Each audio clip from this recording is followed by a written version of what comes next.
Hello friends.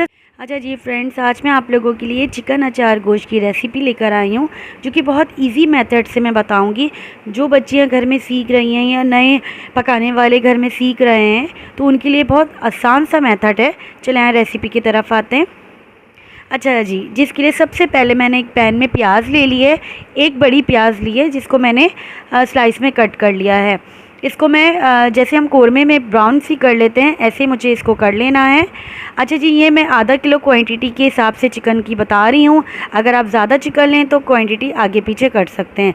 अच्छा जी, यहाँ पे मैंने 6 से 7 मोटी वाली हरी मिर्चें ली हैं। आप लोगों को मिर्चें ज़्यादा खाते हैं तो क्वांटिटी आगे पीछे कर सकते हैं।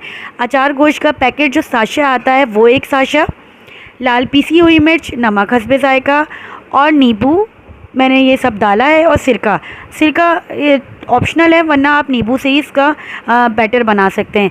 थोड़ा सा मैंने पैकेट जो है वो मिर्चें भरने के लिए एक प्लेट में लिया है। इसमें मैंने नमक, लाल पिसी हुई मिर्च और मसाला, सिरका, नींबू डालने के बाद इसको अच्छी तरीके से मिक्स करके मिर्चों में फिल करा है। यहाँ आप पतली वाली मिर्चों का भी इस्तेमाल कर सकते हैं, लेकिन वो ज़्यादा स्पाइसी होती हैं, तो फिर लाल मिर्चें आप स्किप कर दें। अच्छा जी, यहाँ पे हमारी प्याज जब ब्राउन हो गई थी कौरमे की तरह, तो मैंने उसको एक मीडियम साइज़ टमाटर के साथ पीस दिया था। प्याज को और टमाटर का मिक्सचर बना लिया था। और उसी तेल में अब मैंने, जिसमें मैंने प्याज को फ्राई किया था, उसमें मैंने चिकन डाल के अच्छी तरीके से मैं भूनूंगी, लहसुन अदरक का पेस्ट डाल के। यहाँ मैंने लहसुन अदरक का पेस्ट 1 खाने का चम्मच डाला है। खूब अच्छी तरीके से भुनाई की है लहसुन अदरक की और चिकन की। फिर मैंने इसमें प्याज और टमाटर वाला मिक्सचर ऐड कर दिया है। और अचार गोश्त का साशा जो लिया था, एक ही साशे में मैंने मिर्चों में भी भरा है और वो चिकन में भी डाला है, एक ही साशे में।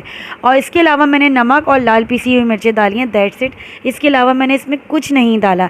अच्छा जी, जो प्लेट में मसाला थोड़ा सा बच गया था, जो हमने मिर्चों में फिल किया था, वही मसाला मैंने 1 खाने का चम्मच दही में मिक्स किया और वो भी मैंने इसमें ऐड कर दिया अच्छी तरीके से। फिर खूब भुनाई की है।